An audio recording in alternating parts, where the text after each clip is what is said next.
अस्सलाम वालेकुम दोस्तों, आप देख रहे हैं क्रिकेट न्यूज़। दोस्तों आपको बताते चलें, शुएब अख्तर ने वर्ल्ड कप से मुतालिक बहुत बड़ा फैसला कर दिया। दोस्तों शुएब अख्तर ने क्या कहा है, ये जानने से पहले अगर आप हमारे चैनल पर नए हैं तो चैनल को सब्सक्राइब कर दें और वीडियो को लाइक कर दें। दोस्तों शुएब अख्तर का कहना था कि वर्ल्ड कप खेलने के लिए हम इंडिया ज़रूर जाएंगे और हमें इंडिया जाना भी चाहिए, हमें मुकाबले से भागना नहीं चाहिए।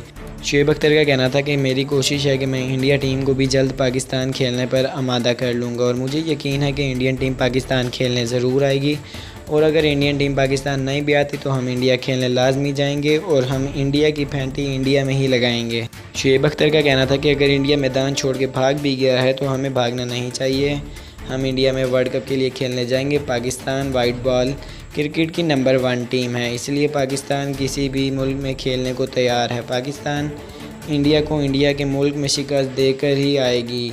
शुएब अख्तर का कहना था कि वर्ल्ड कप 2023 में कोशिश होगी पाकिस्तानी टीम की कोचिंग कर और साथ ये भी कहना था कि जैसे ही बाबर आजम इंडिया में खेलने के लिए जाएंगे तो हर तरफ कोहली की जगह बाबर आजम का नाम होगा और बाबर आजम के लिए एक अच्छा मौका है कि इंडिया में भी अपना नाम बनाए। दोस्तों वीडियो अच्छी लगे तो वीडियो को लाजमी लाइक कर दें और चैनल को सब्सक्राइब कर दें।